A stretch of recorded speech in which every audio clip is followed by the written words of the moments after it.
Co-parenting that works. Proven co-parenting techniques to manage conflict, support cooperative parenting plans, maintain consistency, and prioritize your child's emotional stability. Written by Hazel Lawrence. Narrated by Devon Caraway. Introduction. The most beautiful people we have known are those who have known defeat, known suffering, known struggle, known loss, and have found their way out of the depths.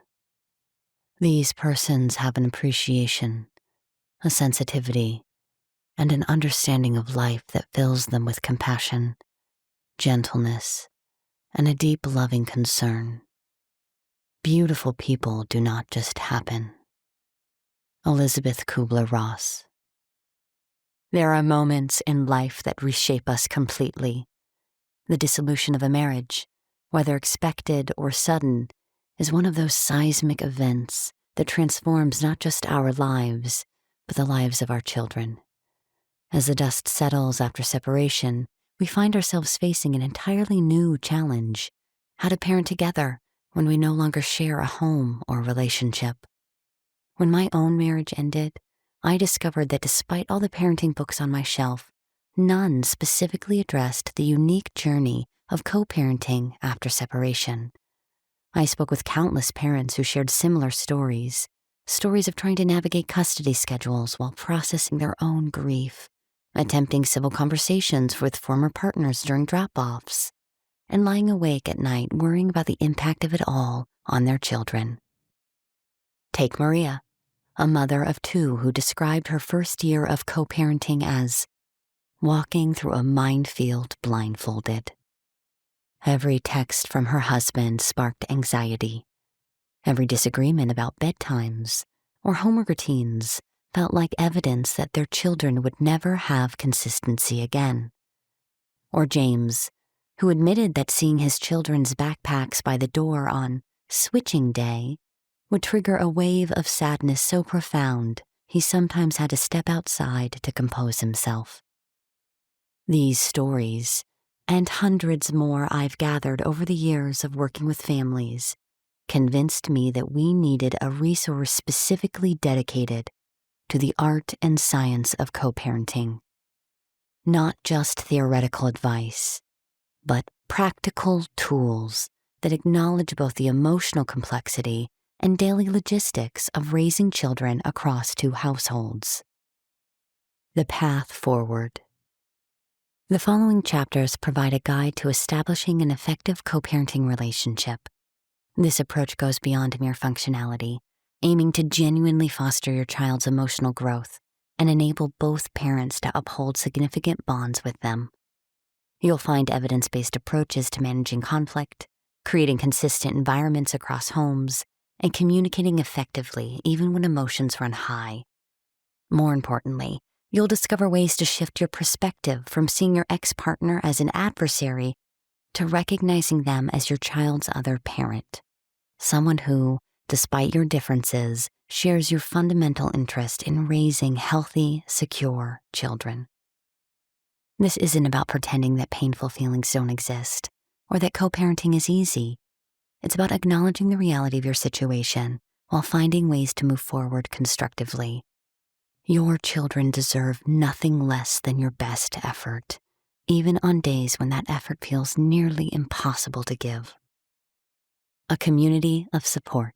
This audiobook exists because of the generosity of many parents who shared their journeys with me, their setbacks and breakthroughs, their innovative solutions to seemingly impossible problems.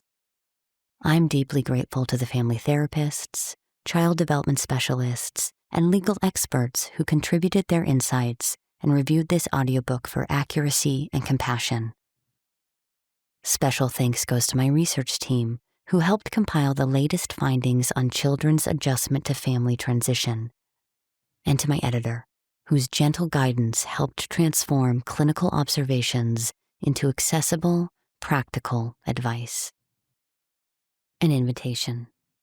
Whether you've just begun your co-parenting journey or you're looking to improve a strained situation that's been ongoing for years, know that positive change is possible. The research is clear. Children can thrive in multiple family structures when their parents commit to working together on their behalf. This audiobook is written for parents from all backgrounds and family configurations, whether you share roughly equal time with your children or have a more traditional visitation schedule, whether your separation was relatively amicable or highly contentious. You'll find relevant strategies here. The principles of effective co-parenting transcend these differences, even as the specific applications may vary. As you listen, I invite you to approach this material with an open mind and compassionate heart, both for your children and for yourself. Co-parenting is challenging work, but it's also an opportunity to model resilience, respect, and problem-solving for your children. The skills you develop through this process will serve not only your family, but all your relationships. Thank you for taking this step toward creating a more peaceful, supportive environment for your children. They will remember not just that their family changed, but how you navigated that change together. By being here, you've already demonstrated your commitment to making that memory as positive as possible. Let's begin. Chapter 1. From Emotional Upheaval to Familial Stability. The surprising path from broken marriage to better parenting. The phone rings. It's your ex calling about weekend plans with the kids. And suddenly your stomach tightens. That familiar wave of frustration, sadness, and even anger washes over you. Emotions that seem to surface reliably during these exchanges. Yet in this moment lies the first opportunity to transform what feels like an impossible situation into something that genuinely works for everyone involved, especially your children. When a relationship ends, most parents understandably focus on what's been lost. The shared dreams, the unified home, the daily routines, all suddenly replaced with uncertainty and divided schedules. However, the end of a romantic partnership doesn't necessitate the end of family. Rather than seeing separation as family's disintegration, it can become a thoughtful reconstruction that prioritizes stability for children while acknowledging the new reality. This shift in perspective forms the foundation of effective co-parenting and is the starting point of our journey together through this audiobook. In this first chapter, we'll explore how to navigate the emotional terrain of separation while building something new and valuable in its place. We'll examine how personal feelings, whether disappointment, resentment, or grief, can be acknowledged and managed so they don't undermine your parenting partnership. You'll discover that it's entirely possible to honor your emotional experience while simultaneously creating an environment where your children feel secure, loved, and free from the burden of adult conflicts. The transformation from emotional upheaval to familial stability doesn't happen overnight. It's a process that requires intention, patience, and sometimes difficult personal work. Throughout this chapter, we'll introduce strategies for identifying emotional triggers that can derail co-parenting efforts and develop approaches for reconstructing family dynamics that support everyone involved. Most importantly, you'll learn how seemingly personal setbacks can become opportunities to model resilience, cooperation, and healthy conflict resolution for your children. As we progress through this audiobook, subsequent chapters will build upon these foundational principles. We'll delve into effective communication techniques that diffuse tension, explore ways to create consistent environments across two homes, and develop strategies for collaborative decision-making that honor both parents' perspectives. We'll also address the challenges of navigating special occasions, introducing new partners, and adjusting arrangements as children grow and their needs change. What sets this approach apart is its recognition that successful co-parenting isn't about perfection. It's about progress. You don't need to become best friends with your ex-partner or pretend past hurts don't exist.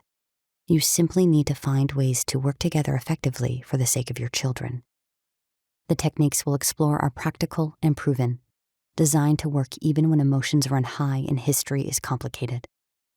Whether your separation is recent or years in the past, whether relations are strained or cordial, the principles remain the same. Children benefit immeasurably when their parents find ways to cooperate. As you begin this chapter, know that thousands of parents have stood exactly where you are right now, feeling perhaps overwhelmed, skeptical, or unsure about the path forward. Yet many have discovered that with the right tools and mindset, co-parenting can evolve from a source of stress to a genuine partnership that supports not just children's well-being, but also personal growth and even a measure of peace.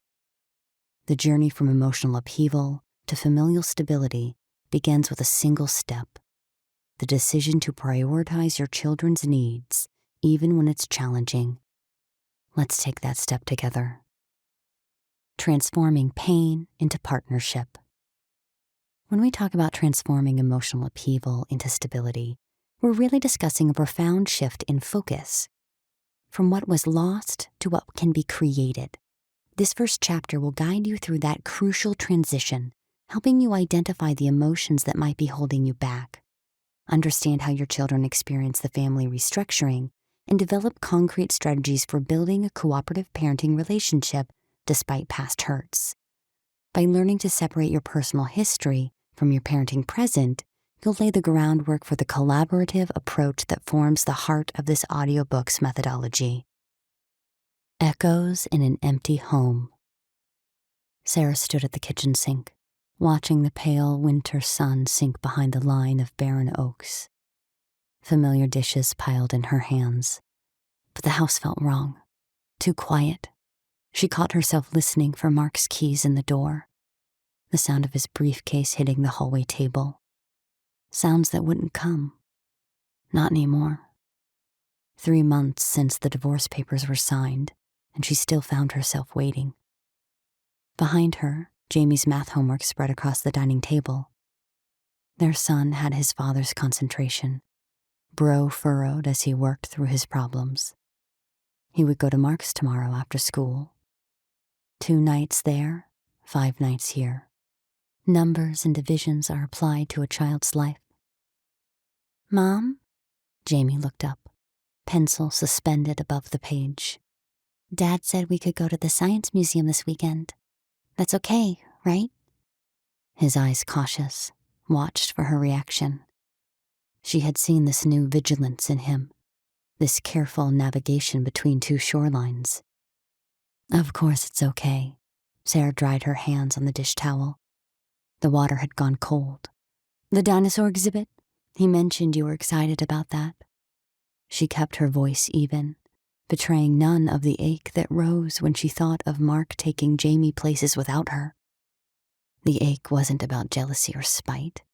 She wanted Jamie to have these experiences, but about the absence of shared joy, the 3-way glances of delight that had once been their family's currency. Outside, the neighbor's dog barked at passing cars. Sarah moved to the window, watching a young couple walk past, hands linked, breath clouding in the evening chill. She remembered walking like that with Mark, before Jamie, before the mortgage and career pressures, before the slow, poisonous silence that had filled their marriage like rising water. Now they spoke more than they had in their final year together. Brief, polite conversations about Jamie's schedule, about parent-teacher conferences, about allergies and homework policies. Dad said you guys had a good talk yesterday when he picked me up. Jamie folded his worksheet into neat thirds. He wasn't mad or anything. Sarah nodded, remembering the conversation. They had stood in the driveway, and Mark had mentioned a family counselor, someone who specialized in post-divorce family structures. We're still figuring it out, she told Jamie. But we're getting better at it. She thought of how she and Mark had managed to discuss Jamie's upcoming school trip without tension, how they even laughed about their son's increasingly creative excuses for not practicing his trumpet. The coffee in her mug had gone cold, forgotten during her thoughts. Sarah poured it into the sink and watched the dark liquid swirl away. There was something freeing in admitting their marriage had failed, while refusing to let their family fail along with it.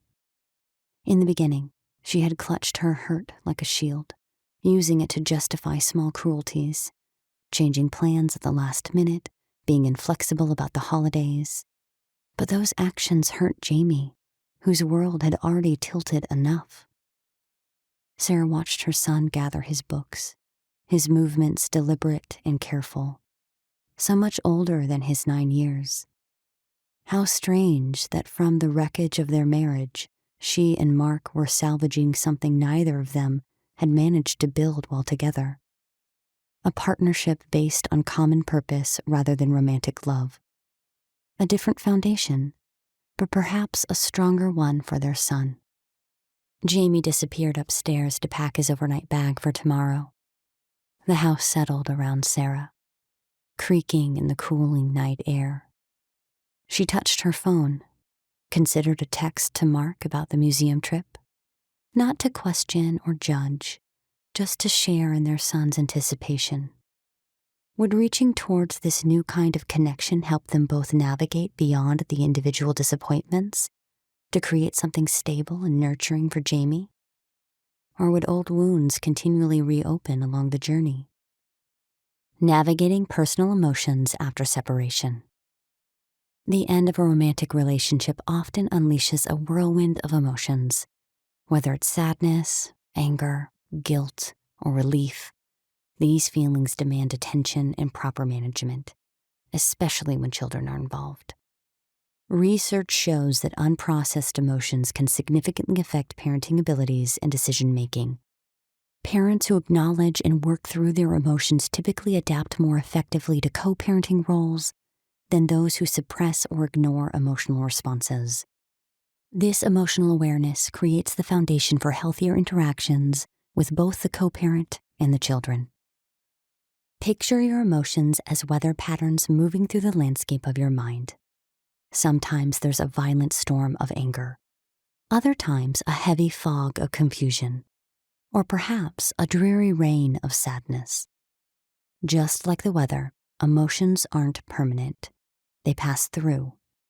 You wouldn't try to stop rain by pretending it isn't happening. Similarly, denying emotions doesn't make them disappear. Instead, recognizing the weather pattern allows you to prepare appropriately, whether that means grabbing an umbrella of self-care or seeking shelter through support systems until the storm passes. One of the most challenging aspects of managing post-separation emotions is the unpredictable nature of triggers. A casual comment from your ex-partner, a missed child support payment, or even seeing your former spouse with a new partner can instantly reactivate powerful feelings. These moments can undermine your best intentions for civil co-parenting. Developing strategies to handle these triggers becomes essential. Some practical approaches include taking deep breaths before responding, implementing a 24-hour rule before addressing non-urgent matters, or maintaining communication through neutral channels like co-parenting apps that help moderate emotional exchanges. The journey towards emotional management isn't linear. Some days will feel easier than others. You might experience setbacks during holidays, significant milestones, or even family events where the reality of your changed family structure becomes more apparent. These fluctuations are normal. In fact, mental health professionals emphasize that healing follows a spiral pattern rather than a straight line. You revisit similar emotional territory, but hopefully with greater strength and perspective each time. The goal isn't to eliminate all difficult emotions, but to prevent them from dominating your parenting decisions. Letting go of resentment proves particularly valuable for effective co-parenting. When you hold on to past hurts, you create an emotional barrier that makes collaboration nearly impossible. Think about how carrying a heavy backpack filled with stones affects your ability to move freely. Each stone represents a grudge or unresolved anger towards your co-parent. The longer you carry this weight, the more it strains your energy and limits your capacity for positive engagement. By gradually removing these stones through forgiveness, acceptance, or simply deciding certain battles aren't worth fighting, you regain mobility and freedom in your parenting approach. Successfully managing personal emotions after a relationship ends doesn't mean erasing feelings or pretending everything is fine. It means developing awareness of emotional triggers and implementing strategies to ensure these feelings don't undermine your ability to parent effectively. Rebuilding family foundations. The dissolution of a marriage or partnership inevitably reshapes family structure, but this transformation doesn't have to be negative. Children thrive on stability and predictability, regardless of whether their parents live together or separately. Creating this stability requires intentional effort from both parents to establish new routines, boundaries, and expectations that provide children with a sense of security. Research consistently demonstrates that children adapt better to parental separation when they maintain meaningful relationships with both parents and experience minimal conflict between them. Consider what happens during home renovations. Initially, there's a disruption, walls coming down, familiar spaces changing shape, dust and noise everywhere. It feels chaotic and uncomfortable. Yet, with proper planning and attention to structural integrity, the renovation ultimately creates a home that better serves its occupants' needs. Similarly, while family restructuring after separation creates temporary upheaval, thoughtful reconstruction can result in a family system that functions more healthily than before, with clearer boundaries and more authentic relationships. Parents often worry that separation will permanently damage their children's emotional well-being. While adjustment difficulties are common, the research is clear. It's not the separation itself, but rather how parents handle it that most significantly impacts children. Prolonged exposure to parental conflict causes far more harm than the actual family structure change. When parents focus on cooperative parenting despite their differences, children learn valuable lessons about resilience, problem solving, and maintaining relationships through challenges. These skills serve them well throughout life. Reconstructing positive family dynamics requires acknowledging that family extends beyond a single household. Children benefit from understanding that while living arrangements have changed, family bonds remained intact. This means avoiding language that suggests the family has broken or failed, and instead emphasizing continuity and connection across households. Simple statements like, "We're still a family, just living in different homes," help children integrate the reality of their new family structure without feeling their world has collapsed. The process of establishing new family norms takes time and intentional communication. Both parents must collaborate to create consistency in key areas like discipline, routines, and values across households. This doesn't mean identical rules everywhere. Differences between homes are natural and can be healthy. But significant discrepancies in expectations creates confusion and stress for children. Regular co-parenting discussions about these matters, conducted away from children's ears, help maintain the stable framework children need. Children's developmental stages significantly influence how they understand and respond to family changes. Toddlers may regress in behaviors like toilet training or become clingy, while elementary-aged children might blame themselves or fantasize about parental reunion. Teenagers might express anger or take sides. Understanding these age-appropriate responses helps parents provide targeted support.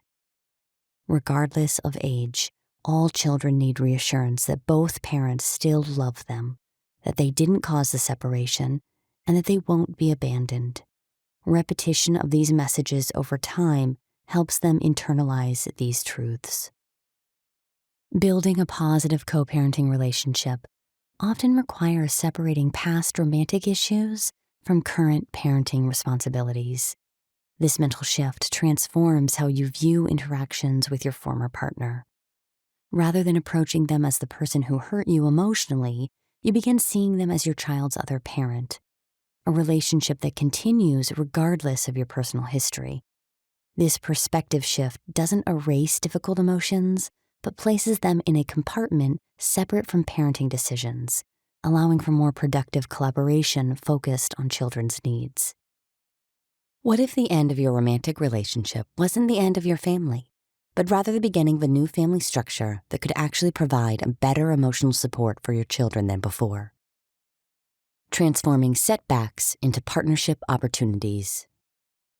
Separation brings undeniable challenges and disappointments. However, these very difficulties can become catalysts for personal growth and improved parenting skills. Each setback presents a choice: remain stuck in negative patterns, or use the experience as motivation for positive change. Parents who choose the latter path often discover unexpected strengths and develop more conscious, intentional approaches for raising their children. This perspective shift from viewing separation as purely negative to seeing it as an opportunity for growth creates the foundation for effective co-parenting. Imagine planting a garden in disrupted soil. Initially, the ground appears damaged and unsuitable for growth. Yet with proper attention, adding nutrients, removing obstacles, and consistent care, the same disturbed earth can produce more abundant growth than before. This disruption actually creates space for intentional cultivation.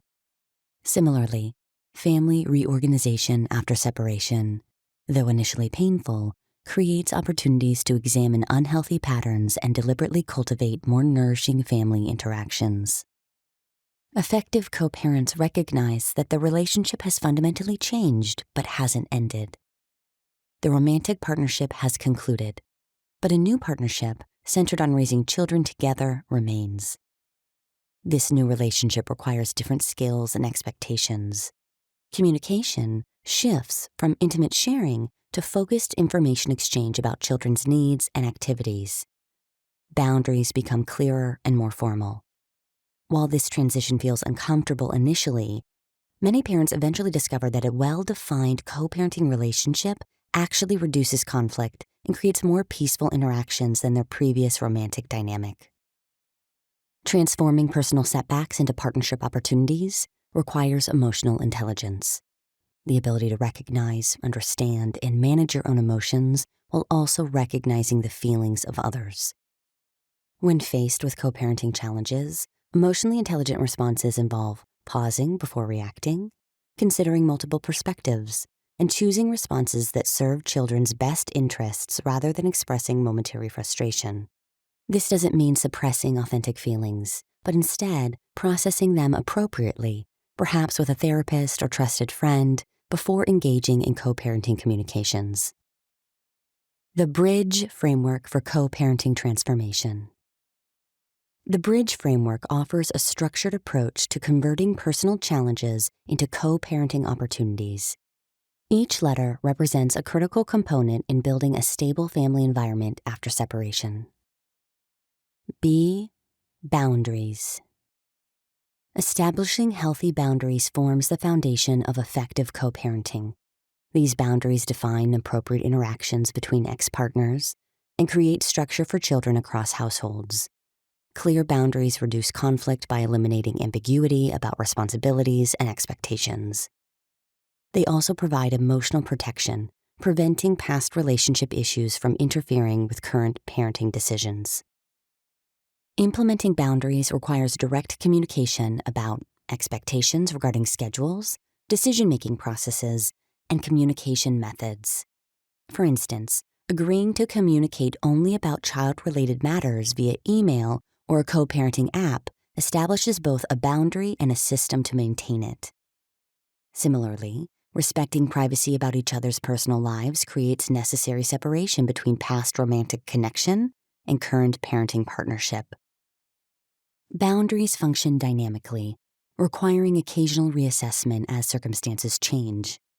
What works during the initial separation may need adjustment as children grow or as parents establish new relationships. The key is maintaining boundaries firm enough to provide structure but flexible enough to accommodate life's inevitable changes. R. Respect.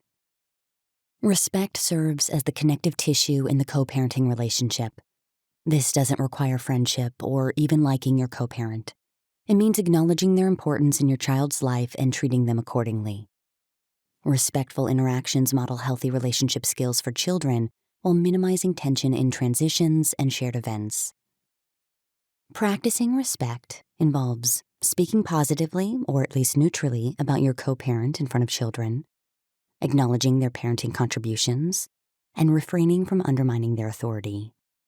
It means assuming positive intent rather than attributing malicious motives to their actions. This attitude shift often breaks cycles of negativity that damage co-parenting effectiveness. The relationship between respect and successful co-parenting operates as a reinforcing cycle. Initial respectful interactions, even if somewhat forced, typically generate more positive responses, which in turn make continued respect easier to maintain. Over time, this virtuous cycle can transform even strained co-parenting relationships into functional partnerships. I. Information sharing. Consistent information exchange about children's health, education, activities, and emotional well-being ensures both parents remain fully engaged in children's lives.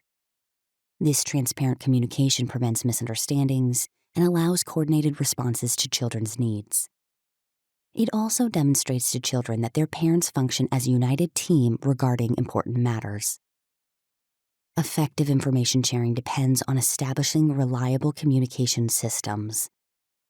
Many co-parents benefit from scheduled check-ins, shared online calendars, or co-parenting applications designed specifically for this purpose. The format matters less than the commitment to regular, thorough updates about significant developments in children's lives. Information sharing interacts with other framework components, particularly boundaries and respect. Sharing relevant child information while respecting personal privacy boundaries and communicating important updates respectfully, even during disagreements, strengthens the overall co-parenting structure. D. Decision-making. Collaborative decision-making processes address everything from daily routines to major choices about education, healthcare, and extracurricular activities. Establishing clear agreements about which decisions require consultation and which can be made independently by each parent prevents unnecessary conflicts while ensuring consistent approaches to important matters. Implementing effective decision-making typically involves categorizing decisions by importance. Major decisions affecting children's long-term well-being generally require joint consultation, while day-to-day matters might fall under the authority of whichever parent has the children at that time. Some families find written parenting plans that specifically address decision-making authority extremely helpful in reducing ambiguity. The decision-making component links closely with information sharing and goal alignment. Informed decisions require thorough information exchange, and effective decision processes align with the overarching goal of children's well-being rather than winning arguments or exerting control. G. Goal alignment. Identifying shared parenting goals creates common ground despite other differences. These goals typically center on children's well-being, including emotional health, educational success, and the development of positive character traits. When both parents commit to these shared objectives, they establish a foundation for cooperation even during disagreements about methods. Articulating shared goals often requires explicit conversation rather than assumption. Creating a written document outlining joint aspirations for children's development can serve as a valuable reference point during disagreements. This might include specific hopes regarding education, values transmission, relationship skills, or other developmental priorities. Goal alignment functions as the compass guiding other framework components. When parents lose sight of their common purpose during conflicts, returning attention to shared goals often provides perspective that facilitates resolution and renewed cooperation. E. Emotional management. Emotional self-regulation enables parents to separate personal feelings from parenting decisions. This component builds on the first learning objective of managing emotions, but specifically focusing on applying emotional awareness to co-parenting interactions. It involves recognizing emotional triggers, developing coping strategies, and prioritizing children's needs over emotional expression. Implementing emotional management requires developing specific techniques for challenging situations. These might include delaying responses until emotions cool, using scripted communication for difficult topics, or employing stress reduction strategies before interactions. Many co-parents benefit from professional support through therapy or coaching to develop these critical emotional management skills. Emotional management influences all other framework components. Regulated emotions make maintaining boundaries, showing respect, sharing information effectively, making sound decisions, and focusing on common goals substantially easier.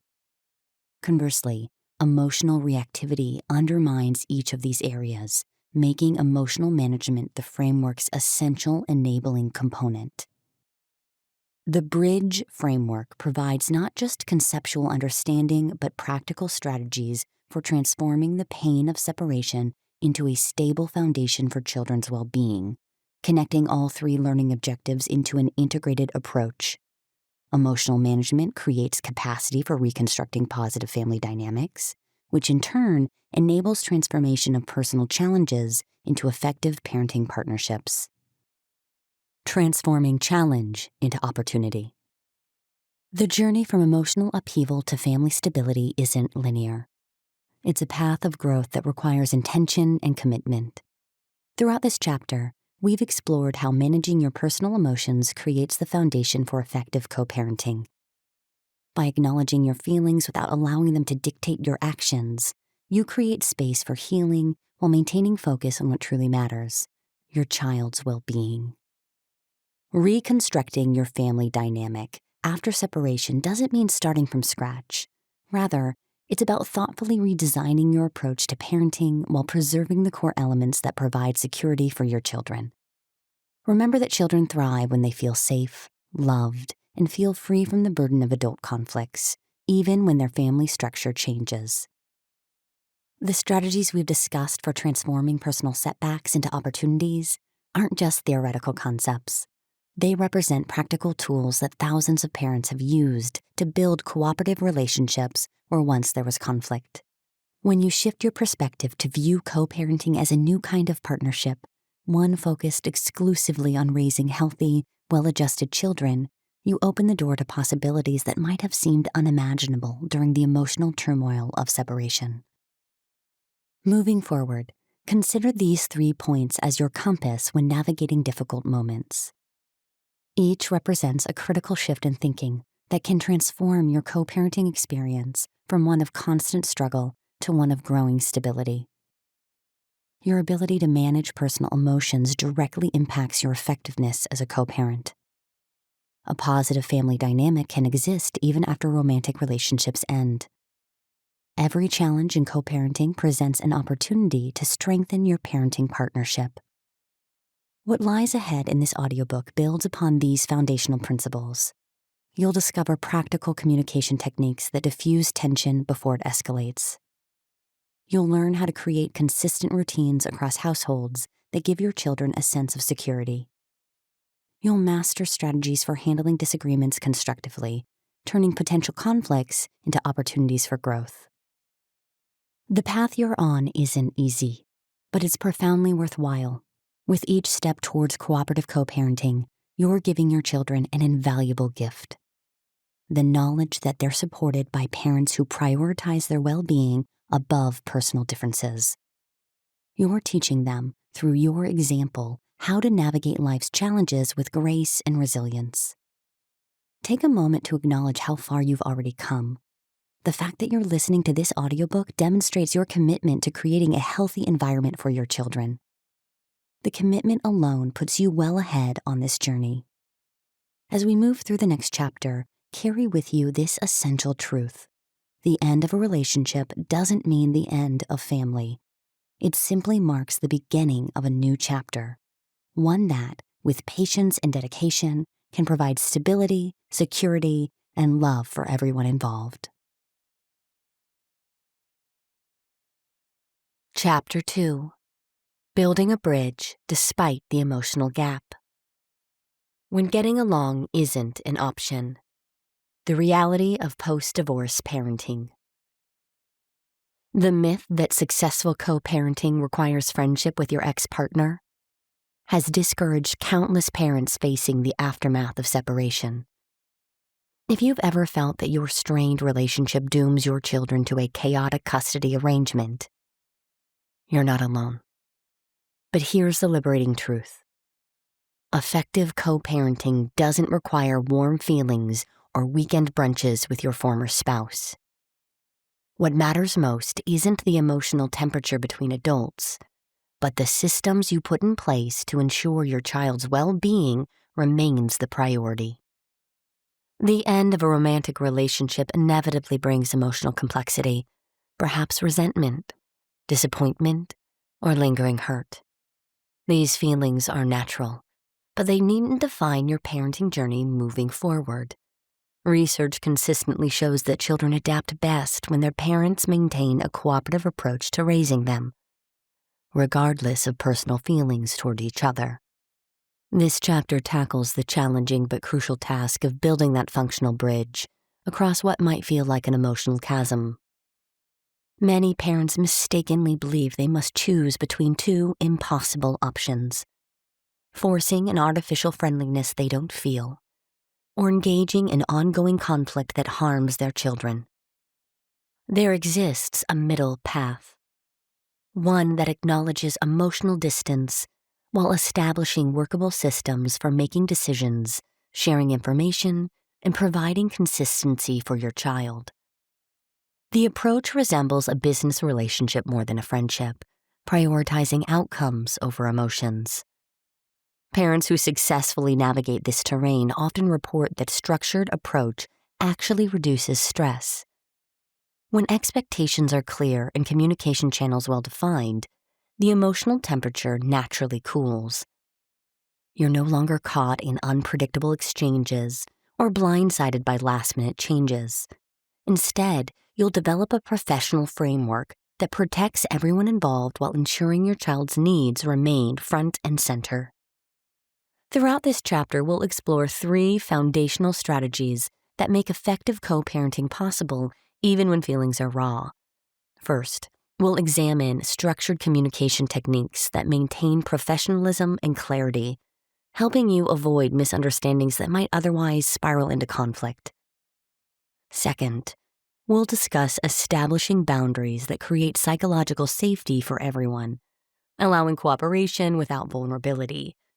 Finally, we'll consider how written records and formal agreements can prevent the he said, she said disputes that often derail even the best intentions. These approaches aren't merely theoretical. They're drawn from the experiences of thousands of families who have successfully navigated post-divorce parenting. Parents who initially doubted they could ever work cooperatively with their ex-partners have discovered that with the right structures in place, they can create stability for their children while protecting their emotional well-being. The tools we'll explore don't require extraordinary effort or pretending feelings that aren't there. They simply provide practical mechanisms for moving forward. What makes this perspective particularly empowering is its recognition that you don't need to wait for emotional healing before creating a functional co-parenting relationship. You can begin implementing these strategies immediately, regardless of where you stand emotionally. While your personal healing remains important, your child's need for consistent, cooperative parenting exists in the present moment. The approaches we'll explore allow you to meet that need even as you work through your own complex feelings about the end of your relationship. As we delve into specific techniques in the sections ahead, remember that perfection isn't the goal. Minor improvements in how you navigate co-parenting challenges can significantly benefit your child. The strategies we'll discuss aren't about creating an idealized family portrait, but about establishing workable systems that protect your child from unnecessary stress while respecting your emotional reality. The bridge you build may not be beautiful, but it can be remarkably strong, carrying your child safely between two homes where they know they're loved, valued, and secure. The weight of words unsaid. David woke up at dawn with the weight of stones in his stomach. Today would be Amber's first day back to school after the divorce. He stared at the ceiling, watching the amber light of morning creep across it like the tide. Amber was 7 now, old enough to remember what life was like before, young enough to be shaped by what came next. He dressed in silence, choosing a clean blue button-down and khakis. Professional, distant, the clothes of a man who had things under control. She was early. She was always early these days, as if punctuality could compensate for the fractures between them. The kitchen stood clean and empty. David prepared Amber's lunch, cutting the sandwich into triangles the way she liked. He wrote a note on a small blue card. "Have a great day. I love you. Dad."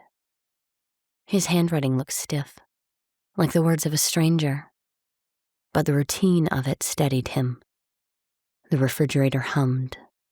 Outside, a bird sang 3 notes, over and over. Jennifer knocked once, then used her key.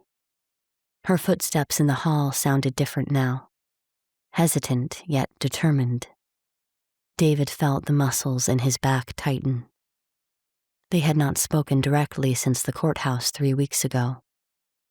Everything since then had been emails, texts, the sterile language of custody agreements and visitation schedules. "Is she ready?" Jennifer stood in the doorway, not entering the kitchen. She wore her hair pulled back, her face composed but tired. David recognized the blouse she wore. He had bought it for her birthday 2 years ago. "Almost. She's brushing her teeth." He handed Jennifer the lunchbox. Their fingers did not touch. "I wrote down her homework schedule in the folder, and the doctor said to watch her asthma with the weather changing." Jennifer nodded. The wall clock ticked between them. There had been a time when the silence between them felt comfortable. Now it stretched like a wire. "I put together a communication notebook," David said, sliding a black composition book across the counter. "I thought we could write down anything important about Amber's day, keep track of things." Jennifer took the notebook, her face unreadable. "That's practical." She examined it, flipping through empty pages. "I'll write in it when she's with me." David felt a small victory in this agreement, though his chest still ached. He had stayed up late researching co-parenting strategies, read articles about maintaining business-like relationships. The notebook had been recommended by a family therapist's blog. Structure, boundaries, focus on the child. Amber appeared in the doorway in her purple sweater, backpack slung over one shoulder. Her eyes moved between her parents, calculating the way children learn to do when assessing emotional weather. "I'm ready," she said, voice smaller than usual. David knelt to her level, straightening her collar. "You've got everything? Homework? Library book?" He breathed in the scent of her strawberry shampoo, the same brand Jennifer always bought. Some constants remained. Amber nodded. "Will you pick me up today or Mom?" The question hung in the air. David glanced at Jennifer, who answered, "Dad will get you today, and I'll pick you up on Wednesday. Remember the calendar we made?"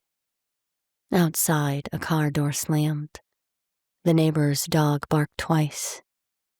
Time moved forward, indifferent to their struggle to redefine what family meant now. As they walked to the door, David felt words rising in his throat. Apologies, accusations, questions about whether Jennifer still believed they had made the right choice. He swallowed them back. Amber watched them both, absorbing their cues, learning from their example. "I'll send you a text when she gets to school," Jennifer said, her voice carefully neutral. The morning sun caught her wedding ring, still on her finger, but moved to her right hand. "And I'll write in the notebook about how her first day went." David nodded.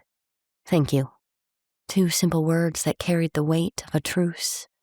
Not friendship, not forgiveness, but a beginning of something workable, for Amber's sake. As their figures receded down the driveway, David wondered how many other fathers and mothers stood in doorways across the country, watching their reconstructed families move between houses, between lives. How many had found ways to build bridges across chasms of hurt? What mattered more in the end, the wounds they carried, or the child who watched them navigate the ruins? The Professional Communication Blueprint. Communication after separation isn't always easy. When emotions run high, even simple discussions about pickup times or school supplies can spiral into arguments. But developing structured communication techniques can transform these interactions from potential battlegrounds into productive exchanges. Think of communication with your ex-partner as similar to workplace communication.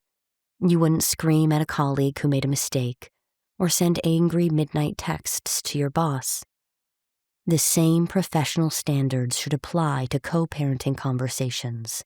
This mental shift from former spouse to parenting colleague creates emotional distance that protects both parties. Email and text messaging offer valuable tools for maintaining this professional distance. Written communication allows you to carefully consider your words before sending them. Unlike face-to-face conversations, where emotions can hijack reason, it also creates a record that can be referenced later if misunderstandings arise. When crafting these messages, clarity is essential. State facts, make specific requests, and avoid emotional language. Compare these approaches. Emotional. "You're always late for pickups, and clearly don't care about disrupting my schedule." Professional. "I've noticed the last 3 pickups were over 15 minutes past our agreed time. This affects my ability to plan. Could we discuss solutions?" The second approach focuses on the behavior rather than attacking character, proposes collaboration rather than blame, and keeps the child's needs central to the conversation. Like tending a garden, effective co-parenting communication requires regular maintenance and consistent boundaries.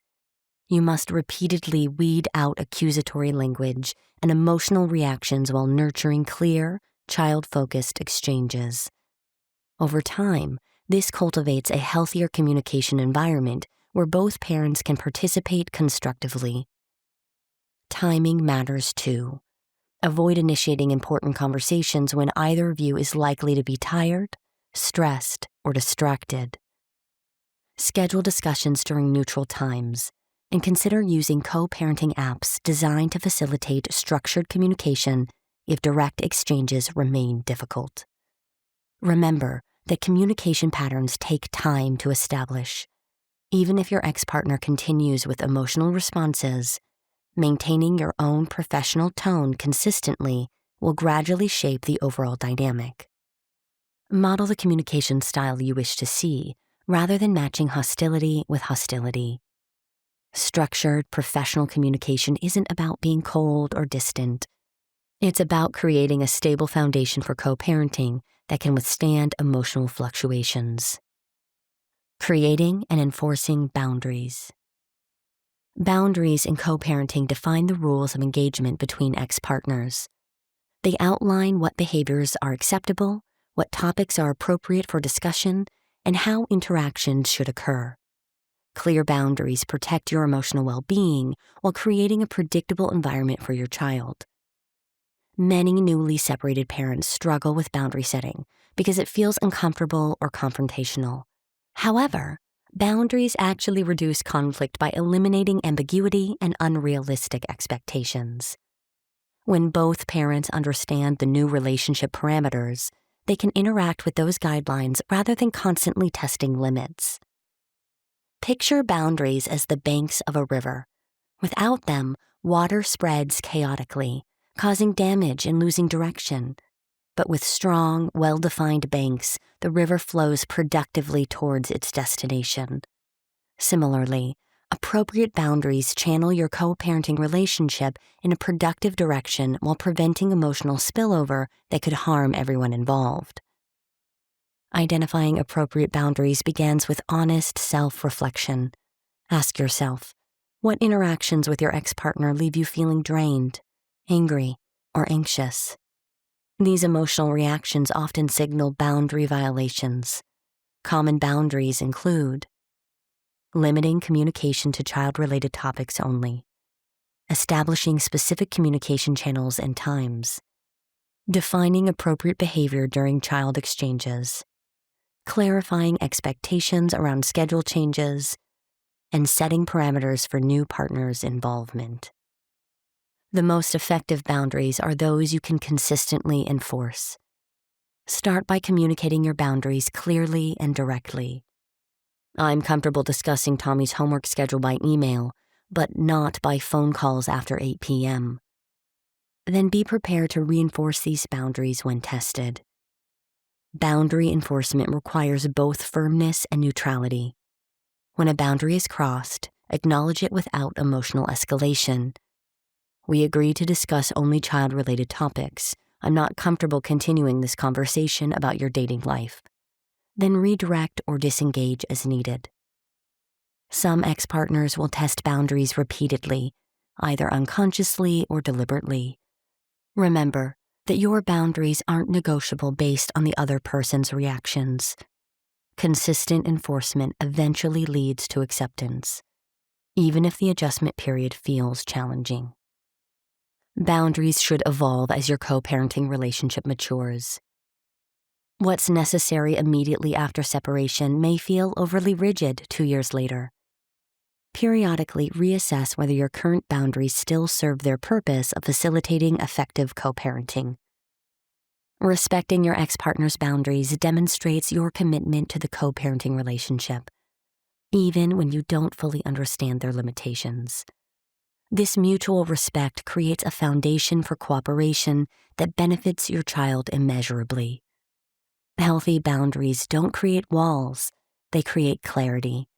They allow you to engage in necessary co-parenting functions while protecting your separate lives. This balanced approach prevents the enmeshment that characterized your marriage while maintaining the connection necessary to raise children together. Have you considered that the boundaries you establish today might be teaching your child their own lessons about self-respect and healthy relationships for the future? Written documentation, your co-parenting safety net. Documentation might seem formal and unnecessary when you're just trying to raise your children. However, maintaining clear written records of agreements and important conversations creates a foundation for consistent co-parenting. These records help prevent misunderstandings, reduce arguments about who said what, and keep everyone accountable. The most crucial document in your co-parenting relationship is your parenting plan. This comprehensive agreement outlines custody arrangements, visitation schedules, decision-making responsibilities, and conflict resolution procedures. While courts typically require some version of this document during divorce proceedings, the most effective parenting plans go beyond legal requirements to address your family's specific needs. Think of your written parenting agreements as a map through unfamiliar territory. When emotions run high or unexpected situations arise, these documents provide clear directions to help you navigate challenging terrain. Without this map, co-parents often find themselves lost in circular arguments or making inconsistent decisions that confuse their children. Beyond the formal parenting plan, day-to-day documentation helps maintain clarity. Consider keeping records of schedule changes and agreements, discussions about medical or educational decisions, financial expenditures related to the children, essential information shared about the children's well-being, concerns raised and solutions proposed. Email, text messaging, and co-parenting apps provide convenient methods for maintaining these records. When important decisions are made during in-person or phone conversations, follow up with a brief written summary. As we discussed today, we agreed to enroll Sam in summer camp during the last 2 weeks of July. I'll handle registration, and you'll cover the fees. Written documentation particularly benefits parents dealing with high-conflict relationships. When emotions threaten to overtake reason, referring to previously established agreements can de-escalate tensions and refocus attention on the children's needs. The C.L.E.A.R Communication Framework.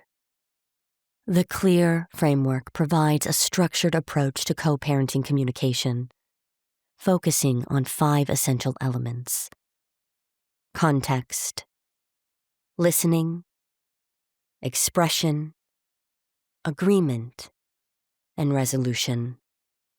Each component builds upon the others to create a comprehensive system for effective interaction between separated parents. Context, setting the stage.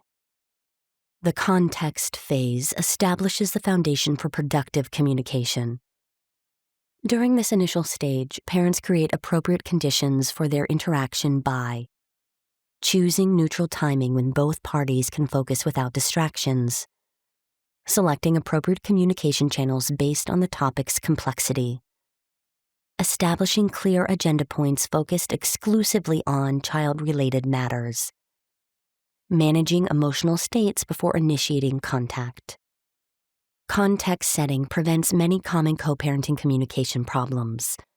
For example, attempting important discussions during child handovers often leads to tension, as parents may feel rushed or emotionally triggered. Similarly, discussing complex decisions via text messages frequently results in misunderstandings that could be avoided through more comprehensive channels. This phase works most effectively when both parents agree on communication protocols in advance. A simple statement like, "I'd like to discuss Tommy's summer schedule. Would Tuesday evening via phone work for you?" acknowledges the other parent's schedule and preferences while clearly defining the conversation's purpose. Listening, active engagement. The listening phase transforms passive hearing into active understanding. This component requires parents to focus entirely on the other person's message without planning responses. Ask clarifying questions to ensure proper understanding. Validate the other parent's perspective without necessarily agreeing. Noticing nonverbal cues in face-to-face conversations. Summarize key points to confirm comprehension. Effective listening demonstrates respect for the co-parenting relationship even when personal feelings remain strained. The act of truly hearing another person's perspective creates space for cooperation that might otherwise be impossible. A simple technique for improving listening is the repeat back method. So you're concerned about changing the weekend schedule because it would interrupt Sarah's dance class. Is that correct? This approach ensures an accurate understanding while showing engagement with the other parent's concerns. Expression, clear communication. The expression phase focuses on conveying your own thoughts, concerns, and requests effectively. Key elements include using I statements that express feelings without blame, focusing on specific behaviors rather than character judgments, stating requests clearly and directly, separating adult issues from child-focused concerns, maintaining a professional, unemotional tone. Effective expression avoids triggering defensive responses that derail productive communication. Compare these approaches. "You never stick to our agreement about screen time. You're undermining my parenting." Versus, "I'm concerned about inconsistent screen time rules between our homes. I've noticed Tommy seems overtired after weekends. Could we discuss establishing similar limits?" The second approach addresses the same concern without accusation.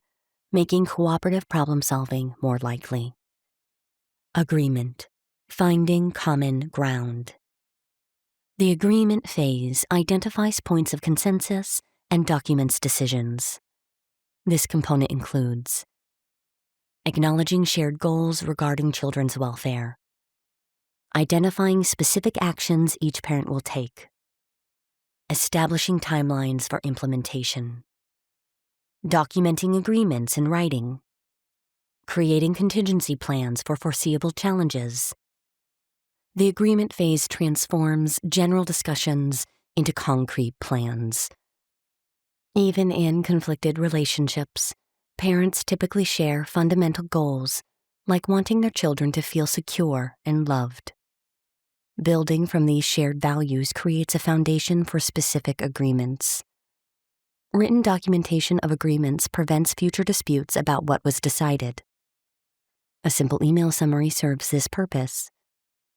As discussed today, we agreed to 1. Enroll Jacob in summer soccer. 2. Split the $200 fee equally. And 3. Alternate driving him to Saturday practices. Resolution, closure, and follow-through. The resolution phase completes the communication cycle through summarizing decisions and next steps, confirming mutual understanding, establishing check-in points to evaluate agreement effectiveness, acknowledging cooperation regardless of personal feelings, disengaging professionally. Resolution prevents the revolving door problem in co-parenting communication, where the same issues resurface repeatedly without closure. A clear endpoint allows both parents to implement agreements without continued discussion. The components of the C.L.E.A.R framework operate as an interconnected system rather than isolated elements. Each phase builds upon the previous one while setting conditions for success in subsequent stages. For example, effective context setting creates conditions for better listening, which enables clearer expression, facilitating meaningful agreement and successful resolution. The dynamics of this model adapt to various co-parenting situations. Parents with amicable relationships may move through the framework more fluidly, while high-conflict co-parents might need to implement each component more deliberately. Either way, the structure provides guidance that prevents emotional reactivity from derailing child-focused communication. In practical application, the C.L.E.A.R framework transforms abstract co-parenting advice into concrete actions. Rather than simply telling parents to communicate better, it provides specific techniques that gradually improve the overall relationship quality while keeping children's needs at the center. Structured communication techniques, clear boundaries, and thorough documentation work together to build an effective co-parenting relationship, regardless of your personal feelings towards your ex-partner. Proving that successful co-parenting depends more on consistent processes than on residual goodwill. Building your bridge, the communication compass.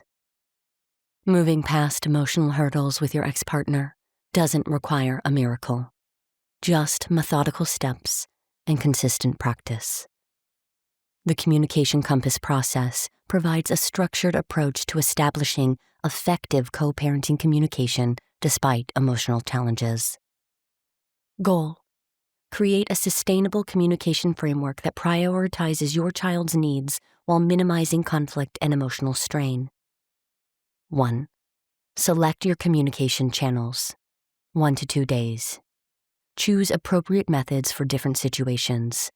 Emails for detailed planning, texts for quick updates, and co-parenting apps for scheduling. Discuss and agree upon which channels work best for your purposes. 2. Draft communication guidelines. 3 to 4 days. Together, create basic rules about response timeframes, appropriate topics, and professional language. Document these agreements in writing and store them where both parents can access them. 3. Establish regular check-in rhythm. 1 week. Set specific times for routine discussions about your child's needs and upcoming events. Start with weekly check-ins, then adjust frequency based on what works for your family. 4. Create shared information systems. 1 to 2 weeks. Develop a centralized location for important information, whether a digital calendar, shared document, or co-parenting app to track appointments, school events, and other child-related activities. 5. Practice I statement communication. Ongoing. Replace accusatory language with statements that express concerns without blame. I worry when pickup times change without notice. Works better than, you're always late. 6. Implement a disagreement protocol. 2 to 3 days. Decide in advance how you'll handle conflicts when they arise. Will you consult a mediator? Take a 24-hour cooling-off period? Having this protocol prevents minor issues from escalating. 7.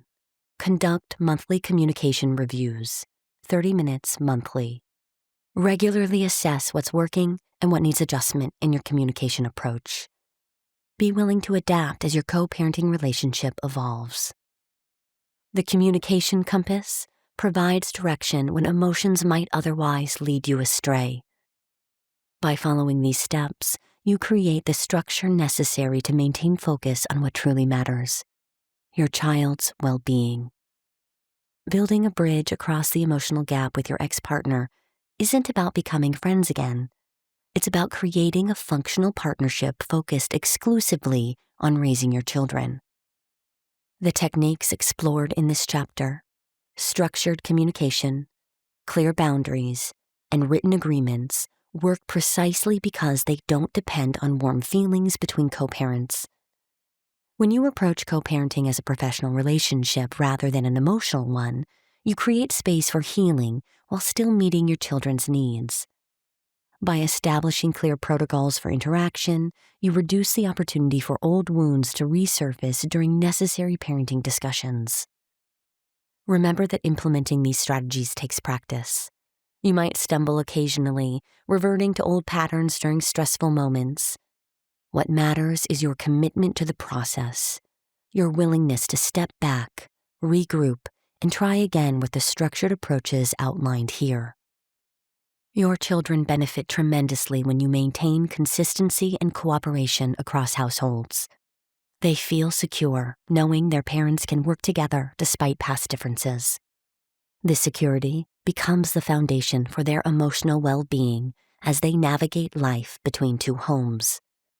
The strategies in this chapter may initially feel mechanical or artificial compared to the spontaneous communication you once shared. However, this structure creates safety for both parents, allowing you to focus on what truly matters, raising healthy, happy children who feel loved and supported by both parents. The quiet bridge. Before we move into the next chapter, take a breath. You've made it through the hardest part, facing the truth that co-parenting isn't about perfection, but about presence.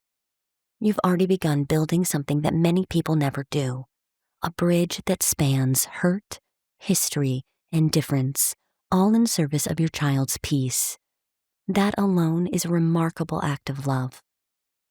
At this stage in the journey, many parents begin to notice subtle shifts. The sting of old wounds lessens. The emotional charge of every text or exchange softens. You start to see your co-parent less as an opponent and more as another human trying, like you, to figure this out. It's not instant harmony, but it's movement. And in co-parenting, movement toward calm is everything. This audiobook was created for moments exactly like this, when you're somewhere between exhaustion and hope, wondering whether your effort matters. It does. Every thoughtful decision you make, every moment you pause instead of react, every small improvement in how you communicate with your co-parent creates a quieter world for your child to grow up in. And the world needs more of that kind of quiet strength. If this audiobook has supported you in finding even one small piece of clarity or peace, I have a gentle request. Please take a moment to leave an honest review. Your words can become the steady hand that guides another parent standing where you once stood, unsure, overwhelmed, and in search of reassurance that calm co-parenting is possible. It takes less than a minute, but its ripple can reach families you'll never meet. P.S. Every bridge begins with someone willing to take the first step. Thank you for being that person, for your child, for yourself, and for others who will walk this path with you. Chapter 3: Flexibility Within Frameworks: The Art of Adaptive Co-Parenting. The paradox of rigidity: why firm rules often fail our children. Divorced parents often cling to rigid schedules and inflexible rules in the hope of creating stability for their children. Yet, ironically, this very rigidity can become the source of unnecessary conflict and emotional strain. In the messy reality of daily life, circumstances change, children grow, and what worked yesterday might not serve our family today. True stability comes not from unyielding adherence to rules, but from thoughtful adaptation within consistent frameworks. The traditional approach to co-parenting after divorce has emphasized strict schedules and unwavering consistency. While consistency certainly matters, there's a fundamental difference between providing children with dependable care and imposing inflexible rules that fail to accommodate life's inevitable surprises. When parents confuse rigidity with stability, they often find themselves in unnecessary power struggles that ultimately harm the very children they're trying to protect. Consider how your child's needs naturally evolve as they grow. A parenting arrangement ideally suited to a 4-year-old will likely feel restrictive and inappropriate for that same child at 14. Similarly, what works during the school year may prove impractical during summer breaks. By building thoughtful flexibility into your co-parenting framework, you create space for these natural evolutions without undermining the foundational stability your child needs. Many co-parents resist flexibility because they fear it will open the door to chaos or manipulation. This concern isn't entirely misplaced. Without clear boundaries, flexibility can indeed lead to confusion or exploitation. The key lies in distinguishing between flexibility within frameworks and simply abandoning structure altogether. When handled skillfully, adaptability becomes a strength rather than a vulnerability, allowing you to navigate changing circumstances while maintaining core commitments. Throughout this chapter, we'll explore how to distinguish between healthy stability and problematic rigidity in your co-parenting relationship. You'll discover how seemingly minor inflexibility can escalate into major conflicts, or how even former adversaries can develop the capacity to adapt without compromising essential boundaries.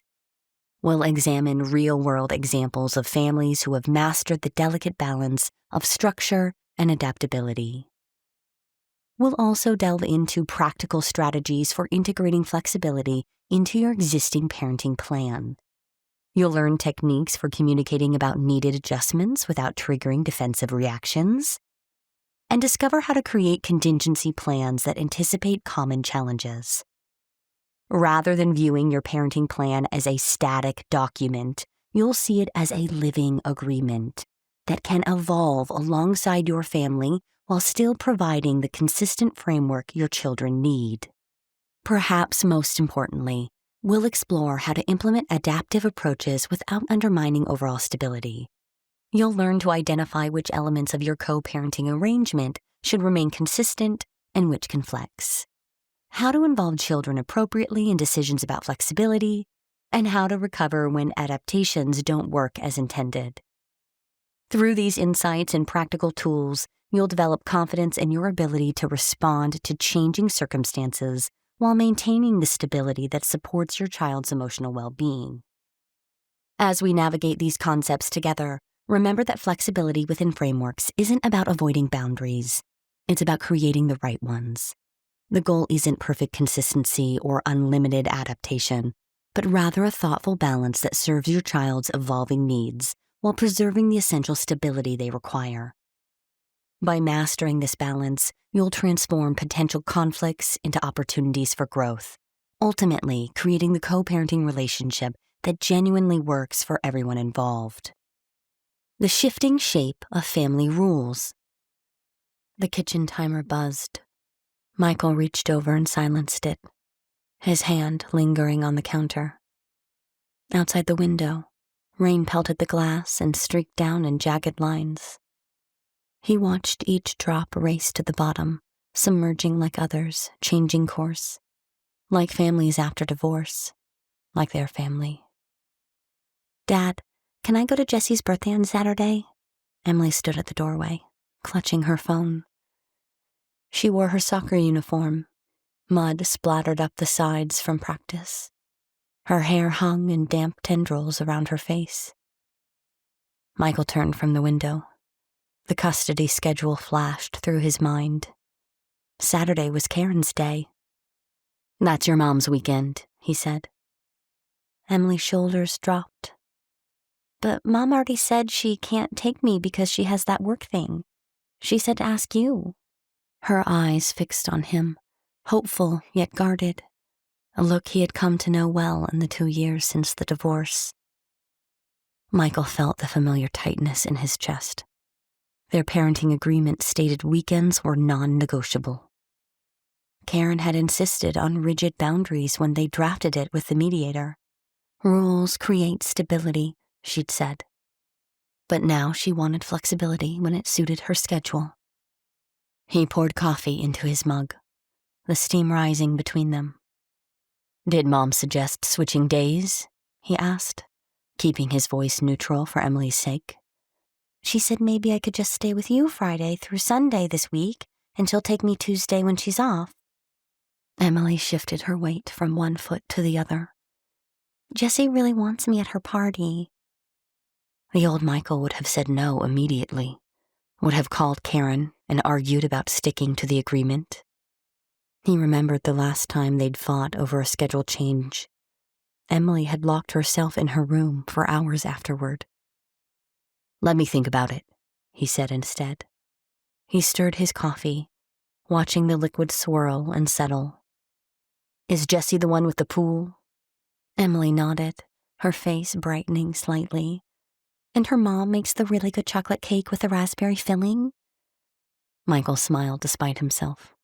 He remembered the cake from last year's party. He dropped Emily off, made awkward small talk with Jessie's parents, while noticing their sideways glances, the looks that said they weren't sure how to act around the newly divorced dad. The rain intensified, drumming against the roof. In the living room, their dog Rex whined at the sound of thunder. Michael thought about how their family had weathered its own storm. The early days after the separation had been chaos. Forgotten school lunches, missed soccer games, Emily caught in the middle, looking bewildered by her suddenly fractured world. It was precisely that bewilderment that had finally pushed Michael and Karen toward a more cooperative approach. They'd established clear guidelines, but lately, they'd begun to bend them when it made sense for Emily. Last month, he'd taken a business trip during his scheduled time, and Karen had adjusted without complaint. Maybe this was the natural evolution of their arrangement. Firm foundation, flexible application. "Tell your mom I'll pick you up from school on Friday," Michael said. "We can make it work." Emily's face broke into a smile. She crossed to the kitchen and hugged him, quick and fierce, before darting out of the room, already texting a response. Michael sipped his coffee and watched the rain. The parenting plan sat in a drawer in his office, its pages already showing wear from the times he'd pulled it out to resolve disputes. He wondered now if its true value lay not in its rigid enforcement, but in the framework it provided, solid enough to offer security, flexible enough to accommodate the unpredictable flow of their lives. As thunder cracked again outside, Michael considered what other adjustments might lie ahead. Emily would grow. Her needs would change. Their family, though reconfigured, would need to change with her. If stability wasn't rigidity, but rather consistent support amid necessary changes, perhaps they were on the right track after all. In the growing dusk of the kitchen, Michael realized something had shifted in him. The anger that had initially accompanied every deviation from the plan, had mellowed into something else. A recognition that parenting after divorce required more than just following rules. It required judgment, compromise, and sometimes saying yes when the agreement suggested no.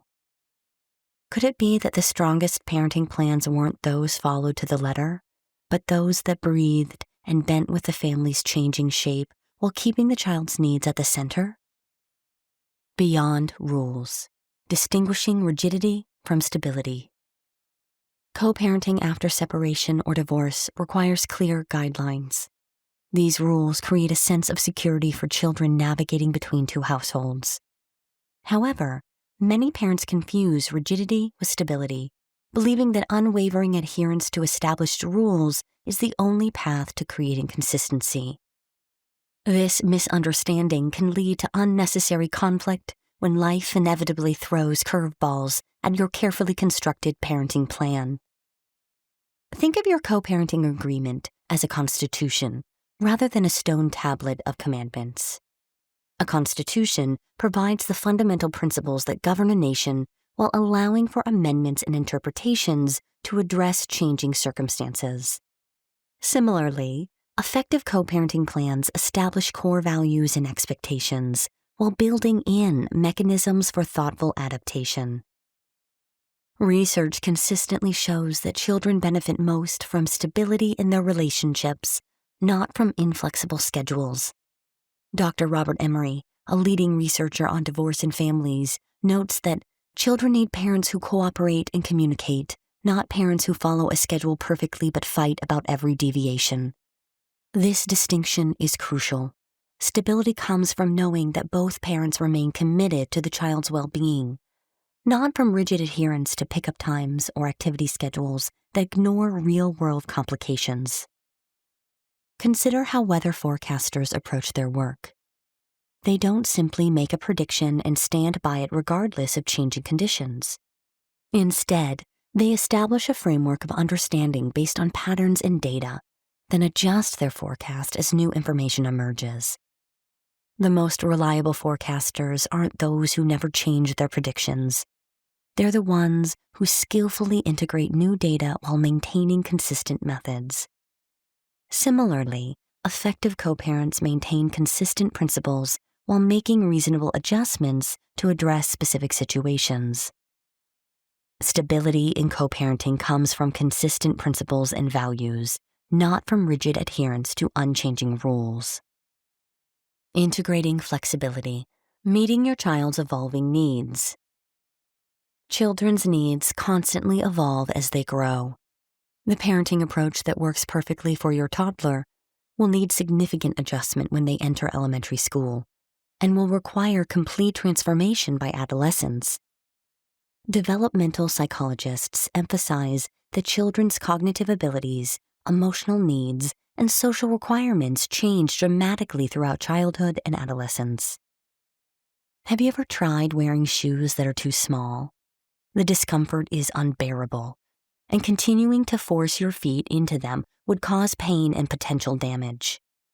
In the same way, forcing growing children to fit into parenting arrangements that no longer suit their developmental stage creates unnecessary stress and conflict. The arrangement should grow with the child, not the other way around. Integrating flexibility begins with regular assessment of your current co-parenting arrangements. Schedule quarterly parenting plan check-ins with your co-partner to discuss what's working well and what might need adjustment. These conversations should focus specifically on your child's current needs, recent behavior changes, academic requirements, and social developments. By proactively addressing these topics, you can prevent many conflicts that arise when one parent notices a need for change before the other. Effective communication during these check-ins requires emotional intelligence and careful framing. Rather than saying, "This schedule isn't working anymore," try, "I've noticed Jamie seems especially tired after Wednesday activities. What do you think about adjusting our exchange time to give her more downtime?" This approach focuses on the child's needs rather than critiquing the current arrangement, making your co-parent more likely to engage constructively. Technology can significantly enhance your flexibility efforts. Shared digital calendars, co-parenting apps, and communication platforms allow both parents to stay informed about schedule changes, special events, and emerging needs. These tools create transparency that builds trust between co-parents and gives children confidence that both parents remain engaged and informed about their lives. Consider creating tiered flexibility agreements within your parenting plan. For minor schedule adjustments, less than 2 hours, perhaps only notification is required. For medium changes, half-day switches, agreement might be needed, but without formal documentation. For major adjustments, overnight or longer, both notification, agreement, and documentation in your co-parenting communication tool might be required. This tiered approach maintains structure while allowing practical flexibility. Remember that flexibility isn't about one parent consistently accommodating the other's requests. It's about both parents prioritizing their child's changing needs over rigid adherence to established patterns. Track accommodation requests over time to ensure balance. If one parent is consistently making significantly more accommodations, address this imbalance directly. I've noticed I've adjusted our schedule 5 times in the past month for your work events. Could we talk about how to create more balance in our flexibility? How might your child's life improve if both parents approached co-parenting with principled flexibility rather than rigid enforcement of rules? Maintaining stability while embracing change. Implementing flexible co-parenting requires thoughtful strategies. These approaches allow for necessary adjustments without undermining the stability that children need. Begin by distinguishing between core principles and practical details in your parenting plan. Core principles might include commitments like both parents will attend significant school events, or children will have regular, meaningful time with each parent. Practical details include specific exchange items, holiday schedules, or activity arrangements. The most successful co-parents treat core principles as non-negotiable while approaching practical details with reasonable flexibility. This distinction prevents the slippery slope that many parents fear, that any accommodation will lead to complete disregard of the parenting plan. By clarifying which elements are fundamental and which can be adjusted, you create a framework that balances stability with adaptability. Consider the difference between jazz musicians and classical musicians. Classical performers follow every note on the page precisely as written. Jazz musicians, however, work with a framework of chord progressions and rhythmic structures while improvising many details. Both approaches create beautiful music, but the jazz approach allows for responsiveness to the moment, to the other musicians, and to the audience's energy. Co-parenting more closely resembles jazz than classical music, a framework with room for thoughtful improvisation. Documentation plays a crucial role in flexible co-parenting. When you agree to adjustments, record these changes in your shared communication system. This creates accountability and prevents misunderstandings about what was agreed upon. It also builds a history of reasonable accommodations that can be referenced if disagreements arise later. The ADAPT Evaluation Framework. The ADAPT framework offers a structured approach for assessing flexibility within your co-parenting arrangements. This evaluation tool helps identify strengths and opportunities for improvement in your ability to maintain stability while accommodating necessary changes. Adaptability. Adaptability measures how well your current co-parenting rules accommodate unforeseen circumstances.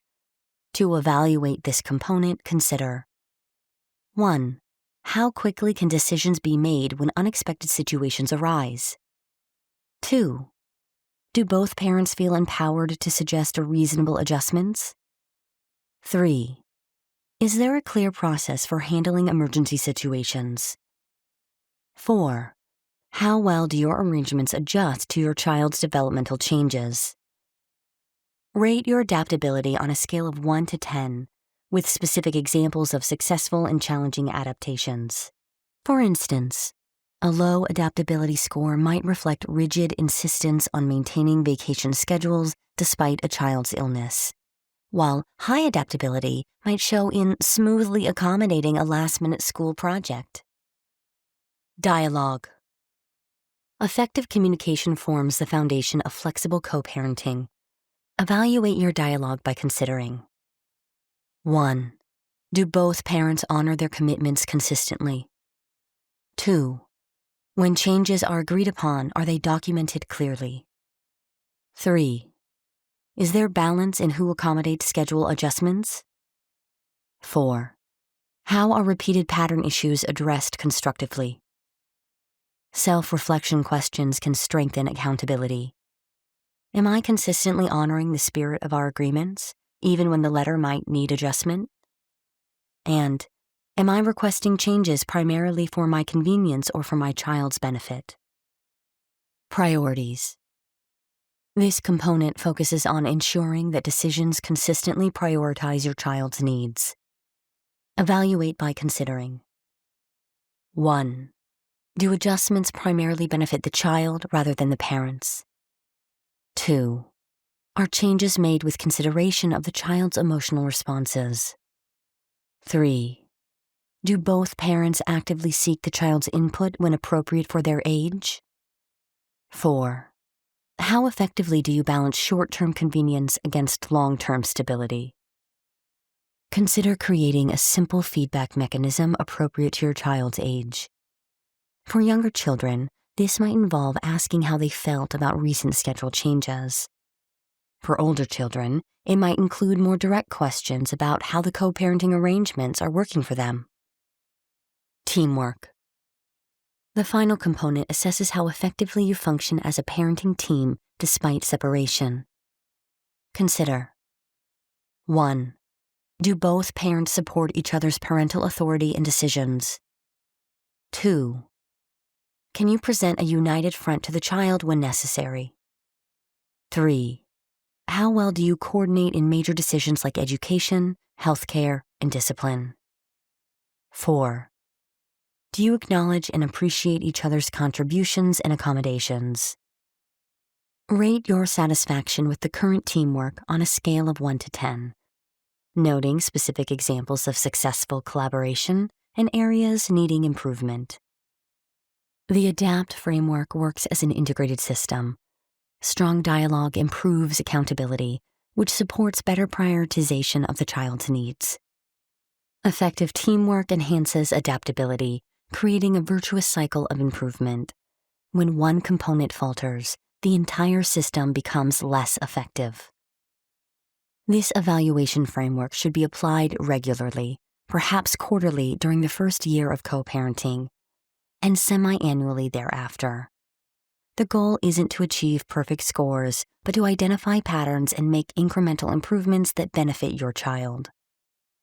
By distinguishing between rigidity and stability, integrating thoughtful flexibility, and implementing strategies that maintain core commitments while allowing practical adaptations, co-parents can create arrangements that truly serve their children's changing needs while minimizing unnecessary conflict. Putting flexible co-parenting into practice. Implementing flexible co-parenting requires both practical techniques and psychological adjustments. Start by reviewing your current parenting plan with fresh eyes. Highlight elements that have caused repeated conflict or required frequent adjustments. These areas likely need more built-in flexibility than your current arrangement provides. Next, consider creating a decision-making matrix for common situations requiring flexibility. This might include categories like school events and parent-teacher conferences, extracurricular activities and sports, illness and medical appointments, family celebrations and special occasions, travel and vacation adjustments. For each category, establish guidelines about how much notice is ideal, what information should be shared, and how decisions will be made. This proactive approach prevents the same negotiations from happening repeatedly. When discussing potential changes with your co-parent, use proposal language rather than demands. For example, I'd like to propose adjusting our exchange time this Friday from 6 p.m. to 7:30 to accommodate Emma's dance recital. This would allow her to prepare without rushing and would mean she could ride with her friends. Would that work for you? This approach invites collaboration rather than confrontation. Remember that flexibility flourishes in an atmosphere of reciprocity and goodwill. Track your own willingness to accommodate reasonable requests before making requests of your co-parent. If you've recently declined several adjustments, consider whether your next request might be better received if you first find opportunities to say yes to your co-parent's needs. The fluidity-stability balance, creating your dynamic co-parenting framework. Throughout this chapter, we've explored the critical distinction between rigidity and stability in co-parenting arrangements. What becomes evident is that true stability doesn't come from inflexible rules, but from thoughtful frameworks that allow for necessary adaptation while maintaining core commitments. By integrating flexibility into your co-parenting approach, you create space for your children's evolving needs while preserving the consistency that supports their emotional well-being. The journey toward adaptive co-parenting isn't about abandoning structure. It's about making that structure responsive and resilient. When parents can adjust approaches without undermining overall stability, they create an environment where children feel both secure and understood as they grow and change. The ADAPT method, flexible co-parenting framework. Ready to transform your co-parenting approach?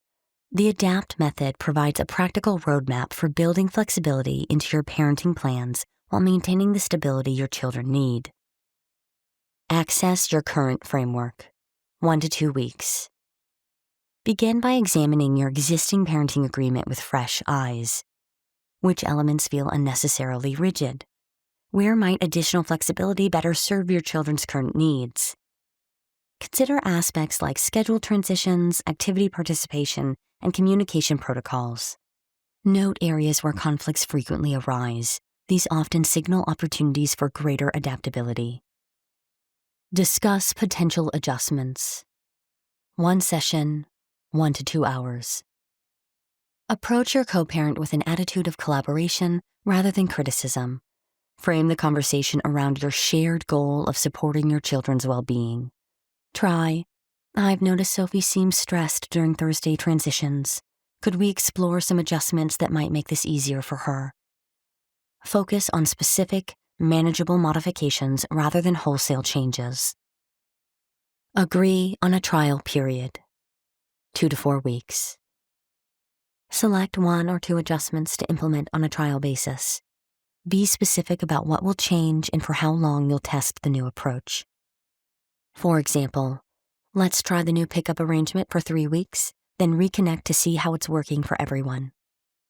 This time-limited approach reduces resistance to change while creating space for experimentation. Process feedback from all involved. Ongoing. Gather input throughout the trial period, not just at its conclusion. Check in with your child about their experience, being careful not to place them in the middle of adult decisions. Notice your own reactions as well. Where do you feel resistance? Where do you see improvement? Maintain regular, brief communication with your co-parent about practical aspects of the adjustment. Tweak and formalize or try again. 1 session, 30 to 60 minutes. After your trial period, meet with your co-parent to evaluate the changes. What worked well? What unexpected challenges arose? Based on this information, decide whether to formalize the adjustment, modify it further, or try a different approach altogether. Remember that unsuccessful trials aren't failures. They're valuable information that guides your next steps. The beauty of the ADAPT method lies in its cyclical nature.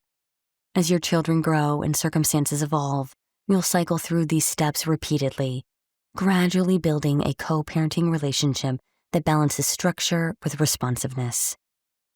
This isn't a one-time fix, but a sustainable approach to navigating the changing landscape of your family's needs. Maintaining flexibility within agreed-upon frameworks does more than prevent conflict. It models healthy adaptability for your children. When they see you working together to adjust approaches while honoring commitments, they learn valuable lessons about resilience, problem solving, and respectful negotiation. These skills will serve them throughout their lives, far beyond the immediate challenges of navigating co-parenting arrangements. The path forward may not always be smooth, but with patience, good faith, and a commitment to balancing flexibility with stability, you can create a co-parenting relationship that truly works, not just on paper, but in the real, messy, beautiful reality of family life. Chapter 4: Integrating New Partners, a Delicate Dance. When new love meets old promises, the art of expanding your co-parent circle. When life moves forward after separation, new relationships inevitably emerge. This natural progression brings both opportunity and complexity to established co-parenting dynamics. The introduction of a new partner represents one of the most significant tests of a co-parenting relationship. A moment when past hurts can resurface, boundaries can blur, and children's sense of security may waver. Yet handled with care, these transitions can ultimately strengthen family bonds and expand the circle of caring adults in your children's lives. Throughout this audiobook, we've explored the foundations of effective communication, conflict resolution, and creating consistency across households. We've examined how to develop parenting plans that serve children's best interests and navigate the emotional terrain of divided families. Now we arrive at a pivotal juncture, when one or both co-parents begin new romantic relationships. This transition tests everything we've discussed thus far, requiring heightened sensitivity and renewed commitment to your co-parenting principles. Research consistently shows that children adjust better to family changes when transitions are gradual, predictable, and handled with transparency. The way new partners are integrated into children's lives can significantly impact their emotional well-being and their relationship with both biological parents. Too often, co-parents rush this process or avoid communicating about it altogether, creating unnecessary tension when thoughtful planning could have preserved harmony. Balancing new beginnings with established commitments. Many parents understandably feel entitled to privacy in their personal lives following separation. You may wonder, why should my ex have any say in my new relationship? This perspective, while natural, overlooks the interconnected nature of co-parenting relationships. Your choices about new partners inevitably affect your children, and by extension, your co-parent. Finding the balance between personal autonomy and parental responsibility requires careful consideration of timing, communication approaches, and children's developmental needs. In the following sections, we'll explore practical strategies for introducing new partners gradually, allowing children time to adjust while respecting their emotional attachments to both biological parents. You'll learn how to communicate effectively with your co-parent about relationship developments in ways that maintain trust rather than provoke defensiveness. We'll also address the complex emotions children may experience, such as confusion, loyalty conflicts, and excitement about new connections, and how to support them through these feelings. The integration of new partners represents the culmination of all the co-parenting skills we've developed thus far. It calls upon your ability to separate adult matters from parenting decisions, to communicate respectfully despite potential jealousy or discomfort, and to maintain child-centered focus when emotions run high. Success in this domain doesn't mean absence of challenges, but rather the capacity to navigate them thoughtfully, keeping children's needs at the forefront. As we approach the conclusion of our journey together through this audiobook, this chapter invites you to look forward. The co-parenting relationship you've worked so diligently to build must now expand to accommodate new influences. The skills you've developed, including consistent communication, mutual respect, flexibility, and child-centered decision-making, create the foundation for this next phase. By approaching new relationships with intention and care, you demonstrate to your children that families can grow and change while still providing the stability and love they need to thrive. The careful dance of new love in broken homes. Tom sat at the kitchen table, cup of coffee gone cold between his palms. Outside, autumn leaves spiraled to the ground in the late afternoon light.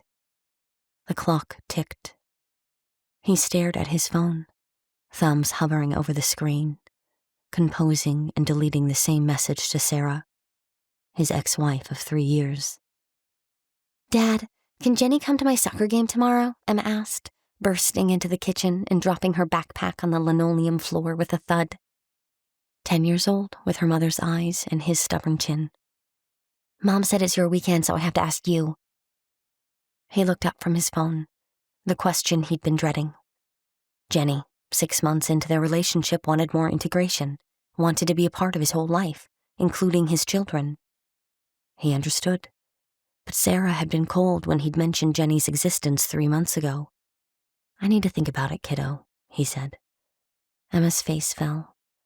"That means no." "It means I need to talk to your mom first." He reached out and tucked a strand of hair behind her ear. "We promised we'd make these decisions together, remember?" Emma rolled her eyes in that way that made her look 14 instead of 10. "You and Mom barely talk anymore unless it's about me and Jake. And when you do, you both get that weird voice." Tom knew the voice she meant, the overly pleasant tone that masked the tension underneath. The voice he used when he wanted to scream but couldn't. The voice Sarah used when she was holding back words that could cut too deep. "That's what grown-ups do sometimes," he said. "We still figure things out." He picked up his phone again as Emma disappeared into her room. The kitchen felt empty without her energy. The refrigerator hummed. Pictures of the kids held by magnets smiled at him from across the room. Photos from before the divorce, when they were still a unit of 4 instead of fractured pieces. He typed out another message to Sarah. "Jenny has asked to attend Emma's game tomorrow. I wanted to discuss this with you first before giving an answer." His thumb hovered over the send button. He remembered Sarah's face when he first mentioned Jenny, the flash of something in her eyes before she'd composed herself. Not jealousy exactly, but loss. The concrete reminder that they had both moved on, that the life they'd built together was truly over. He hadn't anticipated how that would feel, watching someone else step into the spaces that once belonged only to them. The phone buzzed in his hand. A message from Jenny. "Just checking if you asked about tomorrow. No pressure. Miss you." He set the phone down without responding. Through the window, he watched his neighbor Mark playing catch with his son in their yard. One cohesive unit. Simple. What he and Sarah had failed to maintain. He thought of Jenny's patience, her understanding of the complicated ecosystem of his post-divorce life. He thought of Sarah and their tentative peace, the structure they'd built for Emma and Jake. The children needed stability.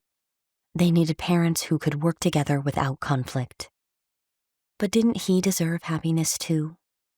Didn't Sarah, who had begun dating someone new herself just last month? How could they honor their children's need for stability while also moving forward with their separate lives? Tom picked up his phone and pressed send. "I asked," he said when she answered. "Now we wait."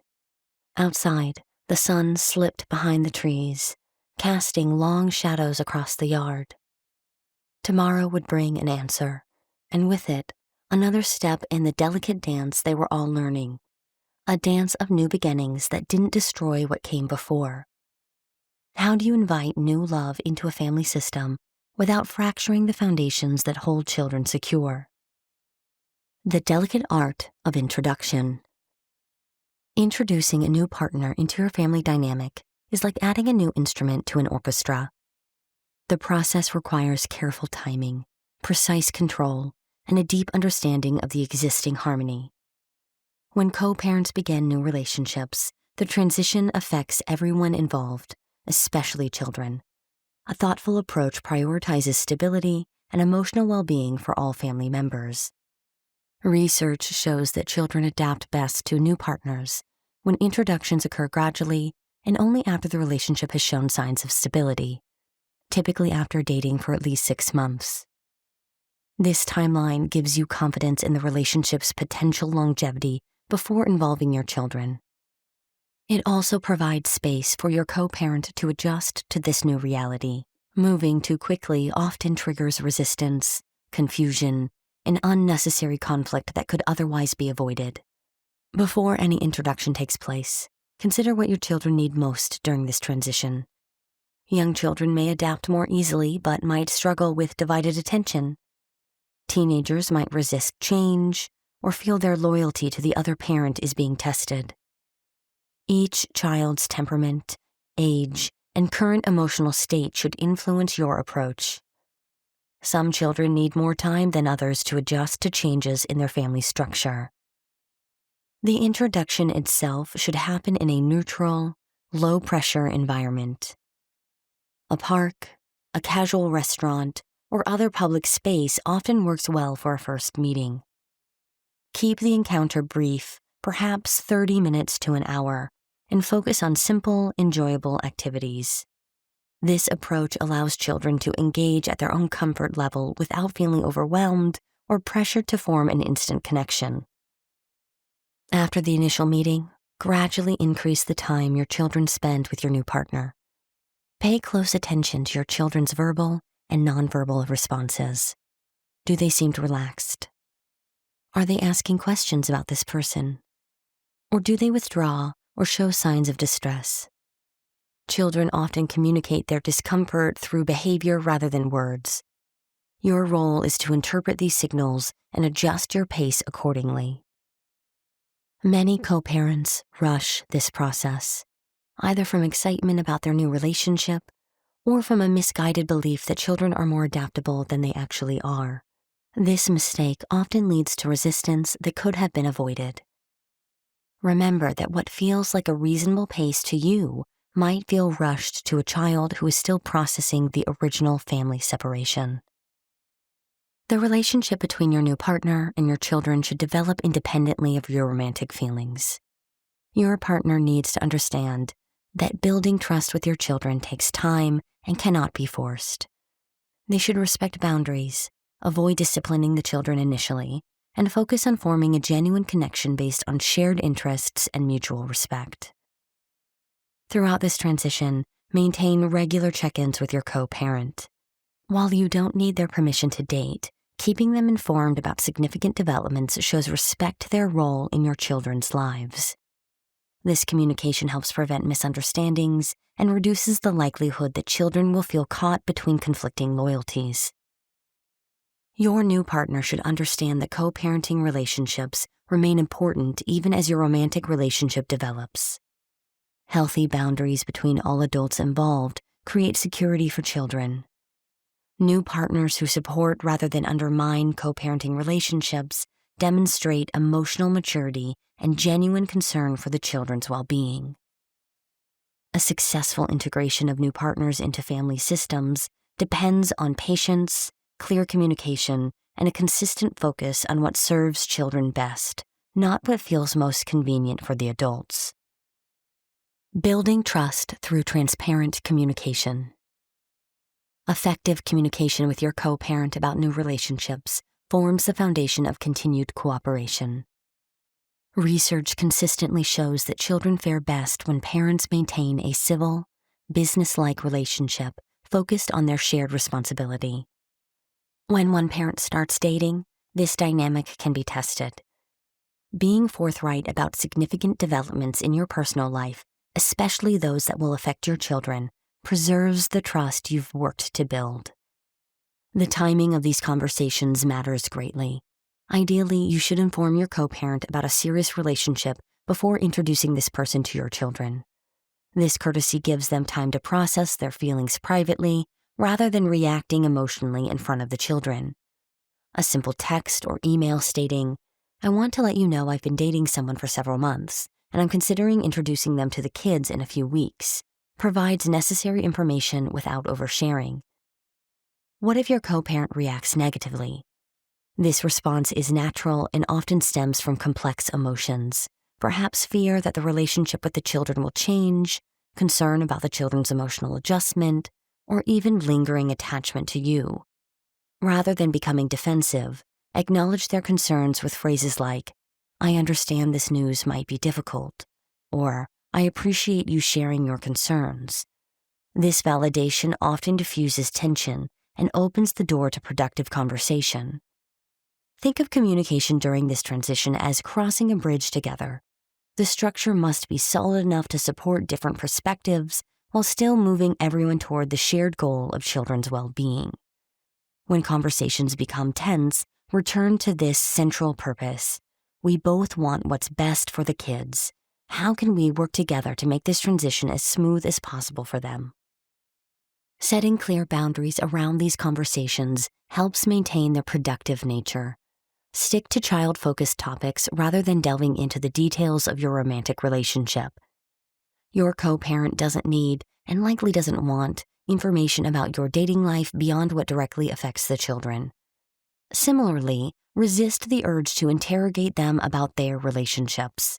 Mutual respect for privacy creates space for both of you to move forward independently while maintaining your parenting partnership.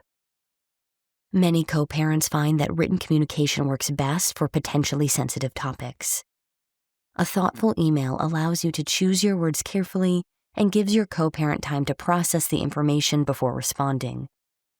It also creates a record of the conversation that can prevent later misunderstandings. Whether communicating in writing or in person, choose a time when neither of you is rushed, stressed, or likely to be interrupted by children. Dr. Constance Ahrens, researcher and author of The Good Divorce, found that parents who can create a limited partnership that focuses solely on the needs of their children provide the most stable post-divorce environment. This partnership requires honesty about significant changes in either household. When you model transparent communication about new relationships, you teach your children valuable lessons about integrity and respect. Remember that your co-parent's initial reaction may evolve over time. What begins as resistance often transforms into acceptance as they witness your continued commitment to co-parenting and see their children adjusting positively. Patience during this adjustment period demonstrates your commitment to the long-term co-parenting relationship. Your partner should understand and support your need to communicate with your co-parent. Their respect for this relationship demonstrates their understanding of your priorities and bodes well for their integration into the family system. If they express jealousy or attempt to undermine your co-parenting relationship, consider this a warning sign that merits serious attention. How would your approach to co-parenting communication change if you focused entirely on your children's needs rather than on managing your co-parent's reaction? Navigating emotional waters. Children experience a complex range of emotions when a parent begins a new relationship. These feelings rarely follow a linear path and often include conflicting reactions simultaneously. A child might feel curious about a parent's new partner while also experiencing loyalty conflicts, fear of further changes, or concerns about what this means for their relationship with either parent. Understanding these emotional undercurrents helps you provide the stability children need during this transition. The emotional impact varies significantly based on the child's developmental stage. Preschool-aged children often worry about being replaced or abandoned. School-aged children frequently experience loyalty conflicts, fearing that enjoying time with a parent's new partner somehow betrays their other parent. Adolescents might resist new relationships entirely, preferring the familiarity of existing family patterns, even if those patterns are imperfect. Each stage requires different support strategies. For many children, a parent's new relationship reopens grief about the original family separation. Even when that separation occurred years earlier, the introduction of a new partner concretely symbolizes that their parents will not reconcile. This realization can trigger sadness, anger, or anxiety that seems disproportionate to the current situation. These emotions reflect unprocessed feelings about the earlier transition rather than rejection of the new partner specifically. Imagine your child's emotional world as a snow globe that has finally settled after being shaken by divorce or separation. The introduction of a new partner shakes that globe again, stirring up sediment that had begun to settle. Your job is not to prevent the shaking, since change is inevitable, but to help steady the globe more quickly this time by drawing on lessons learned from previous transitions.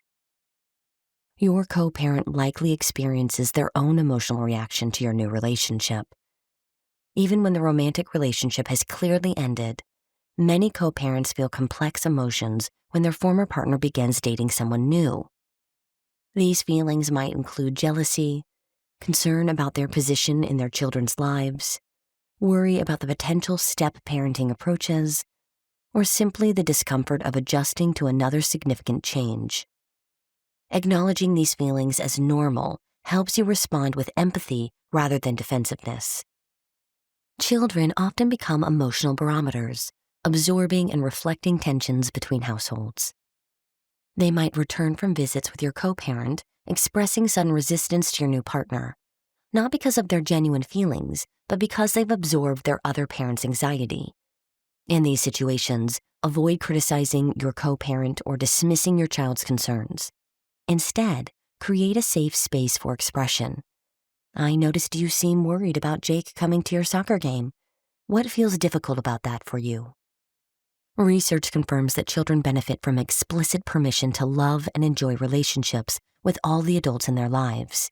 Make clear statements like, "You don't have to choose between people who care about you. There's room in your heart for everyone." When children express positive feelings about time spent with your co-parent or your co-parent's new partner, respond with enthusiasm rather than subtle signs of disapproval. While honoring children's emotions remains essential, be cautious about giving them decision-making power over adult relationships. Some children, if asked directly whether a parent should date or whether they approve of a new partner, will say no, not because the relationship is problematic, but because children naturally resist change. Your responsibility is to consider their feelings while making decisions that serve their long-term well-being, which sometimes includes thoughtfully introducing new, healthy relationships into their lives. New partners who understand these emotional dynamics demonstrate valuable perspective-taking skills. They recognize that children's initial resistance rarely reflects personal rejection, but instead indicates normal adjustment challenges. They give children space to warm up gradually, focus on creating positive experiences rather than forcing connections, and avoid competing with either parent for affection or authority. This patient approach allows authentic relationships to develop naturally over time. The successful integration of new partners into co-parenting arrangements requires balancing 3 critical elements: strategic introduction with appropriate timing, transparent communication that builds trust, and deep respect for the complex emotions experienced by everyone involved. When these elements work together, children learn valuable lessons about healthy relationships, adaptability, and the enduring nature of family love that transcends changing circumstances. The Thoughtful Integration Blueprint: welcoming new partners with care. Blending new relationships into existing co-parenting dynamics requires sensitivity, patience, and intentional planning. The thoughtful introduction of new partners honors both your children's emotional journey and your co-parenting relationship. When executed with respect and clear communication, this transition can actually strengthen your family's adaptability and resilience. The strategy we've explored throughout this chapter acknowledges that transparency and gradual integration preserve the foundation of your co-parenting effectiveness. By prioritizing your child's well-being during these transitions, you demonstrate your ongoing commitment to providing them stability despite life's inevitable changes. Let's distill this approach into an actionable framework. The Steady Steps Integration Process. 1. Assess readiness, 1 to 3 months. Before making introductions, honestly evaluate the emotional landscape. Consider both your co-parenting relationship's current health and your children's stability. Ask yourself, is everyone emotionally equipped for this change right now? Allow yourself permission to wait if timing doesn't feel right. 2. Initiate co-parent communication. 1 to 2 conversations. Schedule a dedicated conversation with your co-parent about your new relationship. Frame this discussion around collaboration rather than permission seeking. I'd like to talk about how we can make this transition smooth for the kids. 3. Develop an introduction plan. 1 to 2 weeks. Create a gradual approach for first meetings, preferably in neutral, low-pressure settings like parks or casual restaurants. Keep initial interactions brief, 30 to 60 minutes, and actively focused to reduce awkwardness. 4. Listen to your children. Ongoing. After introductions begin, create regular check-in opportunities with your children. Watch for verbal and nonverbal cues about their comfort level. Remember that their initial reactions may evolve with time. 5. Establish boundaries. 2 to 3 weeks. With input from your co-parent, determine appropriate parameters for your partner's involvement in parenting responsibilities. Clarity about roles prevents misunderstandings that can damage trust between households. 6. Orient your partner before and during integration. Have honest conversations with your partner about your co-parenting priorities and how they can best support rather than disrupt existing family dynamics. 7. Facilitate gradual integration. 3 to 6 months. Increase involvement incrementally as comfort grows. Start with social activities before including your partner in more significant family events or routines. 8. Review and adjust. Monthly. Schedule regular review conversations with all parties to address emerging concerns and celebrate successes. Remain flexible enough to slow down or adjust your approach based on feedback. Throughout the journey of integrating new relationships, remember that patience is your greatest asset. What might seem like slow progress is actually building the strong foundation necessary for long-term family harmony. The approach we've outlined throughout this audiobook acknowledges the fundamental truth that successful co-parenting isn't about perfection. It's about progress. By maintaining clear communication, respecting boundaries, and consistently prioritizing your children's emotional needs, you create an environment where all family members can thrive despite the complexities of modern family structures. Your children are watching how you navigate these relationships, learning powerful lessons about respect, adaptability, and emotional intelligence. By thoughtfully integrating new partners while honoring your co-parenting relationship, you model healthy relationship skills they'll carry into their own adult lives.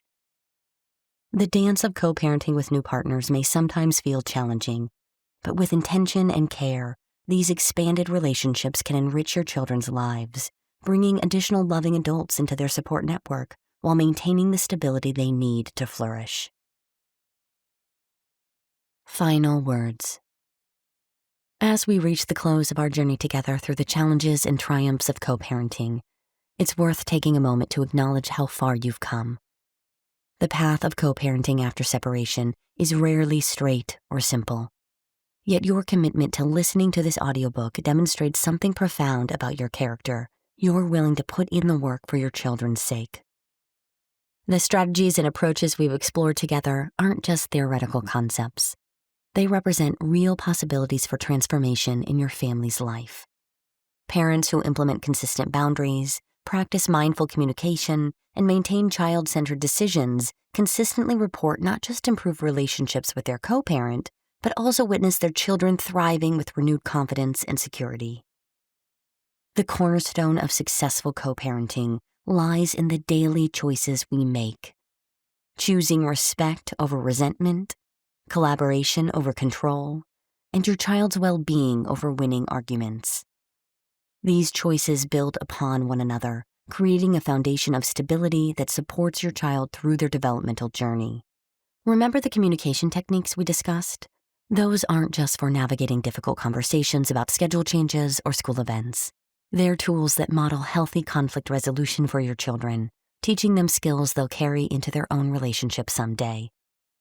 When you send that text using I statements instead of accusations, or when you take a deep breath before responding to a triggering message, you're not just managing the moment, you're creating ripples that extend far beyond today. As you move forward, consider these implementation strategies.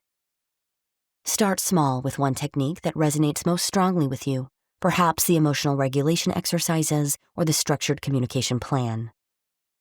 Create physical reminders in spaces where co-parenting challenges typically arise, such as a note on your phone or a meaningful symbol near your computer. Establish a personal check-in routine, perhaps weekly, to assess your progress and adjust your approach.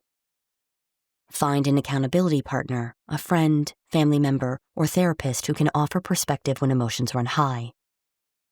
It's important to acknowledge that no audiobook, including this one, can address every unique circumstance your family might encounter.